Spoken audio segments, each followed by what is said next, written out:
Yeah, I would argue that it is the whole point of us being here. The most wonderful thing on here, I do think, is the relationships I have with people. And this is, I don't know if you get the same thing of like condescending.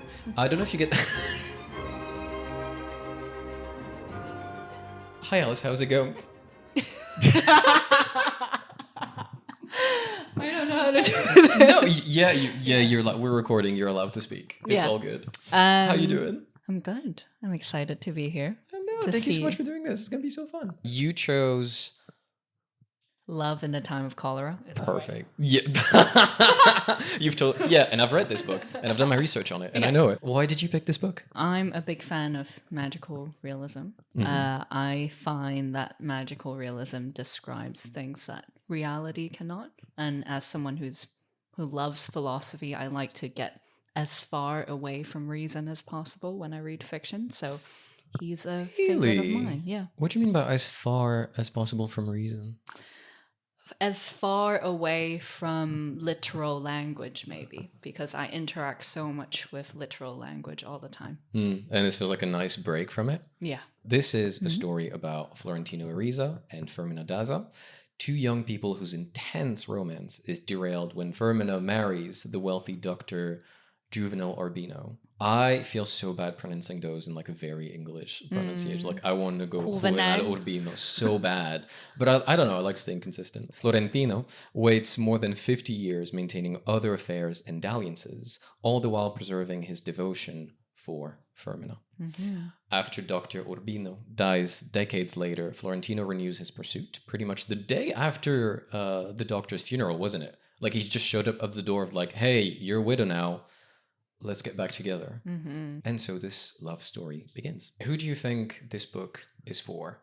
Well, I'll start with a cop-out, which is anyone who is interested in the idea of love, because this book really, I think it almost explores all the forms of love that we encounter, even in modern society. As I read through the book, I had all the TikTok terms popping up in my head, just like, oh, love bombing, ooh, and you flipping through the pages. Yeah, I was like, ooh, gaslighting. And so instead of doing that, instead of doing TikTok, just read the book and it'll teach you the kind of love to avoid. The passages I find the most beautiful are actually the passages about Juvenal and Fermina's marriage. There's something really interesting about, I do not condone the way Fermina chose Juvenal, which is both of them chose each other without love. Juvenal said he chose her because he liked her haughtiness. I remember he said something like that. And he knew he did not love her. And she said the same thing, that she knew she did not love him. And somehow, but there was a line that said they both knew love was not there, but they can create love out of this. And so as much as I don't agree with the way it started, there was a paragraph at the end that describes how they just knew every move that each other was going to make. They knew each other so deeply that it even scares them that they're able to know someone so deeply. And I think there is something to be said about love can be made if two people intend to make it. There is a specific excerpt I really, really like and I'd like to talk about. And it's about this fever of love, this pure, laser-focused intention you get when you have a crush. And it goes, to him she seemed so beautiful, so seductive, so different from ordinary people, that he could not understand why no one was disturbed as he by the clicking of her heels on the paving stone, why no one else's heart was wild with the breeze stirred by the sighs of her veils, why everyone did not go mad with the movements of her braid, the flight of her hands, the gold of her laughter. He had not missed a single one of her gestures, not one of the indications of her character, but he did not dare approach her for fear of destroying that spell. And I don't know, I just really like that bit because this sort of obsessive feeling, this undivided attention you get when you are discovering a person. I think the description is very relatable, but I did have a more maybe cynical read of it because when I read it, this is at the time when he hasn't even truly met her yet. True. And so to me, after I read that, immediately my brain goes, it's just a chemical reaction. You saw her, you thought she was hot, and now you're making stuff up about her veil, the gesture of her hands. You're just looking at her tits. and this is the cholera. This is the love as a disease. This is the cholera. Yeah. You're seeing no one else is seeing. Also, I love the idea of like one of your friends coming up to you and like telling you how much they are in love, and you going, "That's the cholera." But truly, yeah, this is exactly that. You don't know her politics. You don't know her politics, and you think she's a goddess. Maybe she sucks. Yeah. Maybe her vibes are rancid. Have you seen how she talks to the staff yet? Exactly. You don't know. I bet she's a bitch at the airport. Yeah. So it's different. I would see that passage differently if they've already met. Yeah. They've been friends for a while and you still see her that way. Yeah. Then I will say, okay, that kind of chemical reaction is supported by reality. I want to talk about marriage. You always want to talk about marriage. I think this passage really stuck to me because we talked about how we think the narrator is kind of unreliable throughout this book, but at this point, this is a passage where I thought, no, this is real. Like the love is real? Yeah, the love is real. And so this is about Juvenal and Fermina's marriage after 30 years. Together, they had overcome the daily incomprehension, the instantaneous hatred, the reciprocal nastiness, and fabulous flashes of glory in the conjugal conspiracy. Instantaneous hatred in marriage is kind of crazy. I think I've experienced that even just in a relationship. There are just these moments where you're like, wow, you really annoy me right now. But was it entirely unfair? You love and serenity to you. You don't necessarily have the best track record when it comes to dating good and fun and light people. Well, there were some high and lows. Yeah, they're mostly lows, but it's just, even in the 5-year relationship I was in, there were just little moments where you were like, I hate you, but really I love you, but just in that moment I hate you. And I think that's because when you've spent enough time with someone, you know them so well that you both start to behave like children. And if you're a child, everything just irritates you a bit more easily. And so the hatred's not hatred, it's just an annoyance. And you feel it partly because you feel so emotionally safe to just feel whatever you feel. And also you just spend way too much time. You've spent way too much time with someone. And so, what you would think of is, I've told you not to do that. And you still do that. And so that to me is what the instantaneous hatred is about. It's about how difficult it is to spend a lot of time with someone. And yeah, I mean, I would also guess that the expectation of it is probably the root of the issue, because we consider relationship to have to be obeying that rule of like, you should be spending all your time with your loved ones. And truly, if you love someone, you want to spend as much time as you can with them. That makes total sense. But I think there is then a denial sometimes of our own personal needs. People being like, no, I should want to be with that person 24/7, and then denying your own independence or desire for just time with yourself, like neglecting your own relationship with yourself in that way. That is interesting, the thing you said about regressing, allowing yourself to be a kid, and in some way also then leaving to your partner the role of being an adult almost, which is unfair in this way. Can you tell me a bit more about that? That's something I never considered. Yeah, I don't think I mean it like that. I don't think anyone should just let yourself be a child in front of your partner. What I mean is, I think when you're deeply in love and very close to someone, you allow your most primal or your deepest feelings to come out. And I think it is our responsibility to manage those emotions. But what I meant was more that they surface more easily. And speaking from personal experience, I would say I'm generally quite a rational person. I don't fight. I can count on one hand the kind of arguments or fights I've had with friends or partners. And the closest I've felt to being arguing with someone is in a romantic relationship. And when I analyze why that is, I think partly is because of the amount of time spent with someone and how much my emotions are more heightened around them. And I think that's what I meant by love, or like romantic relationships sometimes make you feel like a child. And it could go, and it could manifest in toxic ways, and it could manifest in good ways. The good ways is you realizing how you feel and not lash out whatever you feel at your partner. Instead, you could say, oh, I felt annoyed at this thing, instead of, I don't know, throwing a plate at them, let's say. Yeah, which is a classic move. Yeah. It was a time when they loved each other best without hurry or excess. Life would still present them with other mortal trials, of course, but that no longer mattered. They were on the other shore. The way I thought about it was they started their marriage saying that they both believed they didn't love each other. And to me, this is my interpretation of they've reached the shore of a kind of love. I think many people might disagree if this is the kind of love they're looking for. I think from my personal point of view, the love that can get over these daily struggles is the love that is most real, because it's the love that stays with you even when reality is hard. It goes beyond the imagination that Florentino has of this person. It's, what Juvenal experienced is the way she wakes up in the morning looking ugly as hell and then leaving her shit all over the floor. Whereas Florentino just sees this goddess on her heels.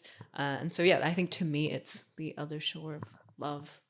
And then there is Florentino's love for Fermina, which I'm not a fan of for most of the book, because I think he is simply loving an idea of her. He never truly got to know her until at the end of the book, they went to the cruise, and then he saw her naked as an old lady, and he still stuck around. And so I told you before filming, that's the point where I'm like, okay, fine, maybe you actually love her. Yeah, maybe you kind of had some. Maybe when you still were thinking of her through 622 women, maybe you were kind of into her, maybe. But this only occurred on a cruise where... Yeah, which is not reality. I am still skeptical. I feel that he has formed this idea of love at such an early age and just stuck to it, slept with 622 women, and decided to tell this woman that he loves her the day her husband died. Yeah, which is fucking crazy, because like you truly have not developed some sort of emotional intelligence to be like, hey, maybe give it a day. The idea of not being able to let go or move on from a love you experienced really early on, there's something in me that really, I was going to say dislike this, but I think I'm just scared of that idea. I'm scared of the idea of never being able to move on from something that marked you really early on, of not being able to sublime that or overcome, not even overcome, but grow past those feelings, through those feelings. Even maybe the idea of growing past them is the problem, rather than letting those things be a building block. I don't know. It was just interesting for me to confront that feeling throughout the book of, I really, there's something about the possibility of remaining obsessed by one thing from age 15 to 70 that makes me really uncomfortable. And it was interesting to start and dig into why. And I do think it is a fear. It is a fear of like, am I never going to get over anything? A friend of mine, Katrin, shout out to Katrin Vincent, who's releasing an album soon. Oh, hell yeah. Don't know if she took the quote from somewhere else, but it stuck with me. She said, grief doesn't get smaller, life just gets bigger. And I think there's something about that basically Florentino, even though he went on to become the president of this river company, slept with 622 women, there is a sense where his life never got bigger because his life, he did everything to please Fermina. And so I think the reason why I share the same fear that you spoke about, but I fear it less because I think the difference between Florentino and you and I is, I think you and I do intend to live a life of our own. Yeah. he never tried. He never thought it was worthwhile to have a life of his own. Even Fermina said in multiple parts of the book, he always seemed like a shadow to me. So it's interesting. I really dislike Fermina, but there are. You're like, I hate this bitch, but I gotta recognize that line. Yeah, these are moments where why not just tell him to get a life? You know, that's what she's pointing out. She could feel. I think the ache that she got was that she realized this man has built his life around me, and he doesn't even have a life of his own. And in contrast, Juvenal cares about being a doctor. He does care about his patients, and that is more attractive. Someone who like cares for something that is other than me, that lives in the world itself. And so I guess the point is, I think for both you and I, we both live such interesting lives, and hell yeah. And I think it will only get bigger, and I think things that have mattered, they will always matter. Yeah. And we kind of have to let it matter. I think that is the point that is most subtle. There is a mistake in resisting so much being defined by an experience, because there is a negation of it. If there is a negation of it, you do end up still being defined by it, because everything you do is in opposition to it, rather than just accepting that, like, yeah, this is something that has influenced me, let it be a part of me, rather than being terrified of letting it matter. Does that make sense? Yeah. It was just very interesting to let that feeling simmer throughout the reading, and being able to, because every emotional reaction you'll get to a story does tell you something about you. And if there's an idea you're particularly wary of, that is also an invitation to look into, oh, why is that? Being able to have this safe space, really, where you can observe those emotions as they arise, study them, and reason through them, I think is one of the best part as well about reading the classics, about reading in general. You get to practice being a human being, being a person, and seeing, like, it does, I think, from time to time, it will shine a light on some of your shadows that need attention.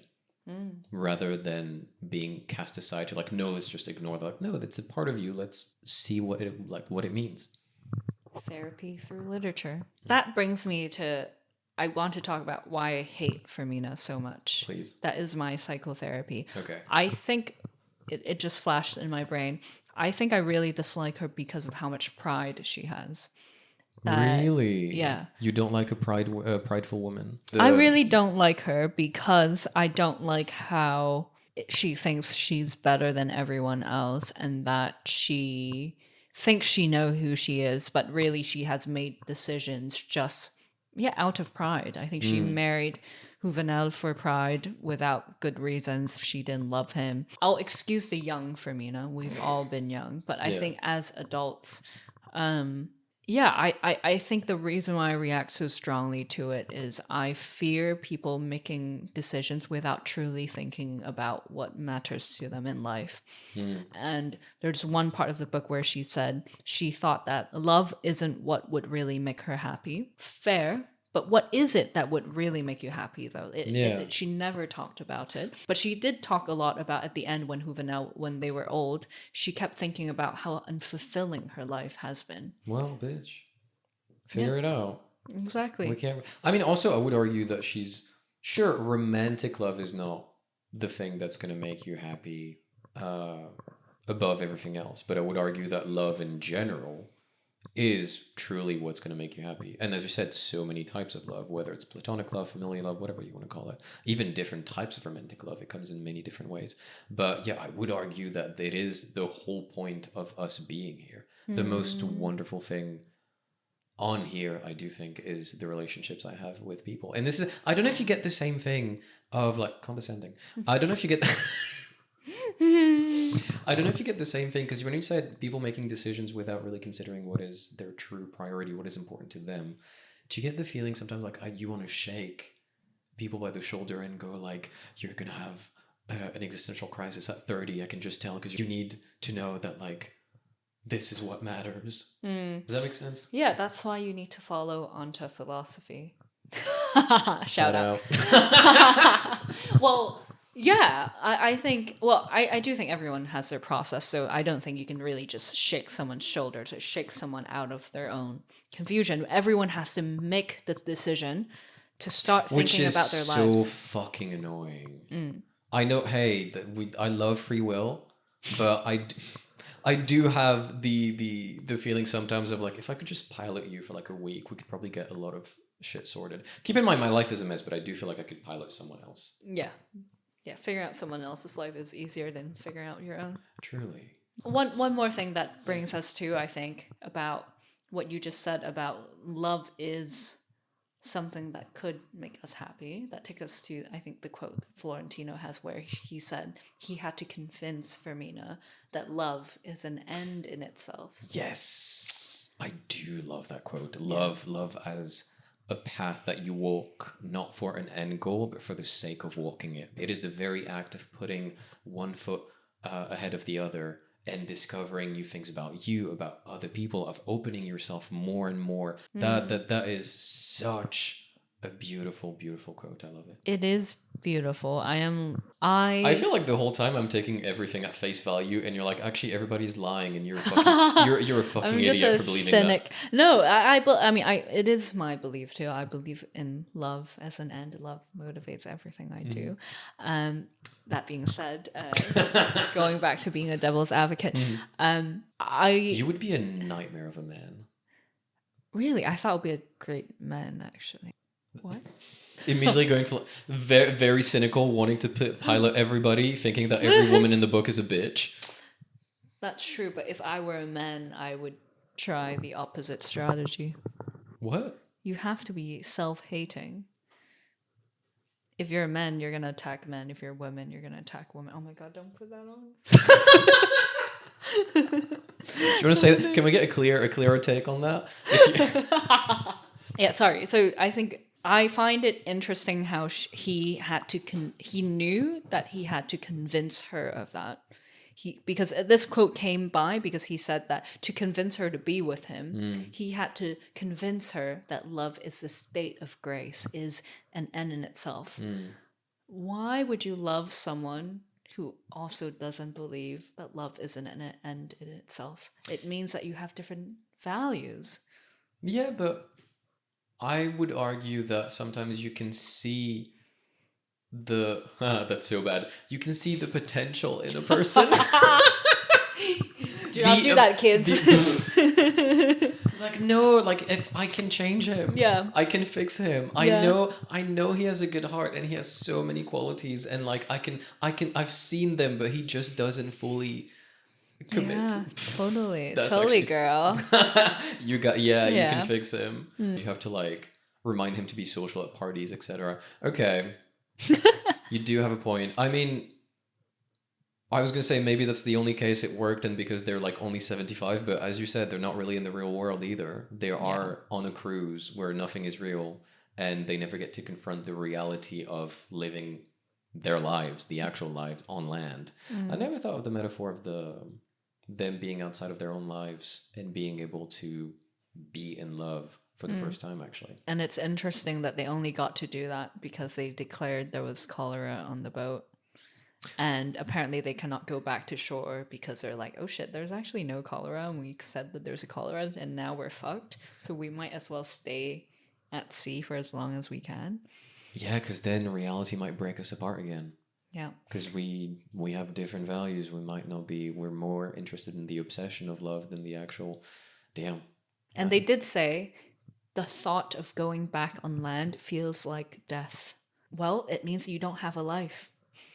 Damn. If you feel like your only life is on the cruise with this woman that you just spent a few days with. You make me feel like I don't know how to read. That's such a good take on that. Wow, it's a cynic. I still like the poetry of it. I still like the potentially, I wouldn't call it naive, but I like I think I like the romantic idea of it. I do think there is a world where this is real, but I do really like your reading of it.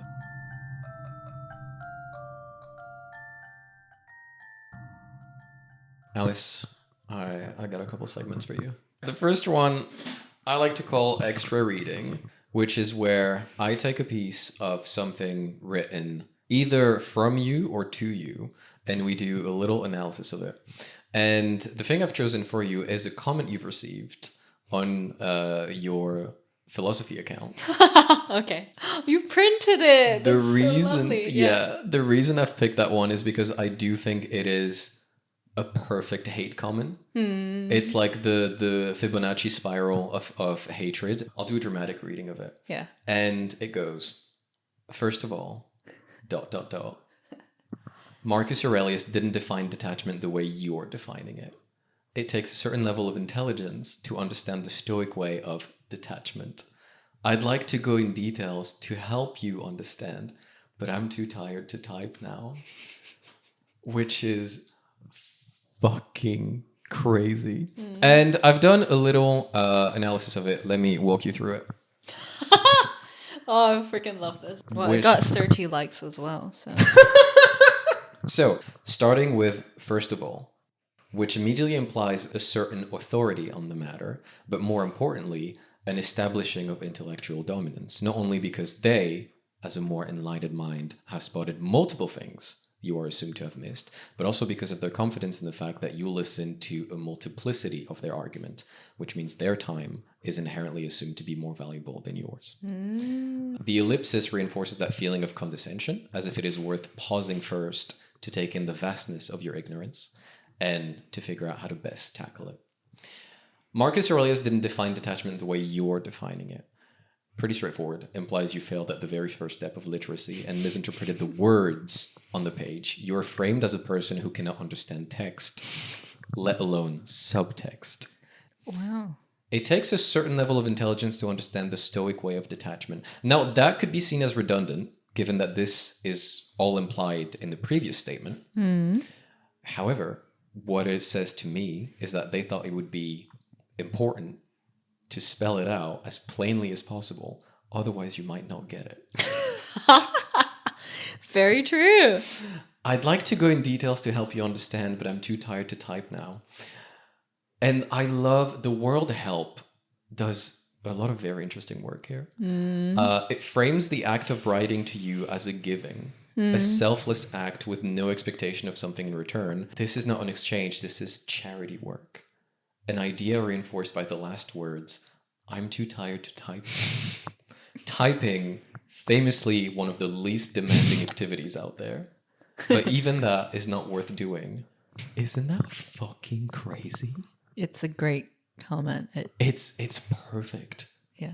And you reply to it with such grace and earnestness, like really took it in the most like, hey, yeah, maybe I could have said that differently. And isn't that interesting that we all have different opinions? Did I reply? I guess I did. You did reply to Yeah. it, and it's so kind. I don't know if it is in the screenshot. Also, what a miserable fucking person. What I also love was she said first of all, and there was no second. And there was no follow. Because I was curious. Yeah. What, did you have any other point? Now you left me hanging. Yeah. Now I'm left stupid because you didn't explain anything to me. Final little segment for you. Wow. I want to know what's classic to you, so I'm going to ask you 10 questions. Rapid fire, speak true, clear, from the heart. Ready? Mm-hmm. What's a classic movie? Emily. Classic poem. The one about the horse. The one about the horse? What's the one about the horse? Ariel by Sylvia Plath. Classic thing to do when you're tired? Dance. Nice. Actually, type. That's good. Classic song to dance to in front of your living room mirror. Ooh. Pitbull? The entire discography. Actually, yeah, say that. Yeah. That is absolutely anything by Pitbull. Classic Hong Kong experience. Classic Hong Kong experience. Have a barbecue rice at Victoria Harbour with friends and a couple of beers. Classic thing to hear from a dance teacher. Textures. Textures? Like give me more texture. Or dance to the music, basically. You'd hope so. Because a lot of people anticipate. And so what they're saying is like react to the music instead of, because in class you learn a choreography and you just don't think about what you're hearing, you just do it. Instead, dance should always be a reaction. So it should almost always be a little bit delayed. What does more texture means? If something is there's a difference between something that's a snare and someone who's singing a lyric. You should, watching you dance should feel like hearing the song, if that makes sense. Yeah, no, that's really cool. Classic way to truly change and reshape the way you think. Follow Ontaphilosophy. Classic physical position to be in when talking about philosophy online. Because I love the videos when you're just doing like a whole like number like the sprawled out, the like to be what is it? Let's play the devil advocate. Yeah. And then you start like going all like just. Like, I don't think I quite do that. But No. Well, not quite. Well, a lot of my followers do ask me, why are you always looking up? Because I look hotter looking up. Solved. Yeah. It's not that deep. I look hot. Classic thing to do when something stands in the way of love. Well, I would, I'm a good swimmer. I would swim around it.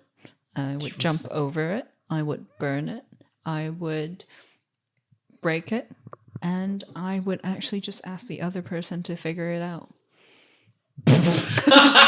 That was so beautiful and intense, and then you're like, actually figure it out. Yeah. It's like, I would break it, I would burn it, I would destroy anything that stands in the way of love. Also, if John could do it, Yeah. that would be great. If he could put some fucking elbow grease onto it.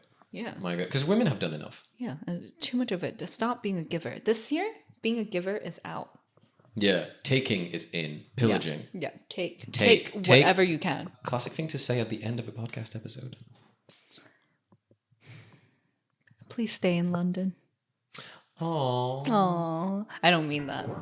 Fuck me, damn it.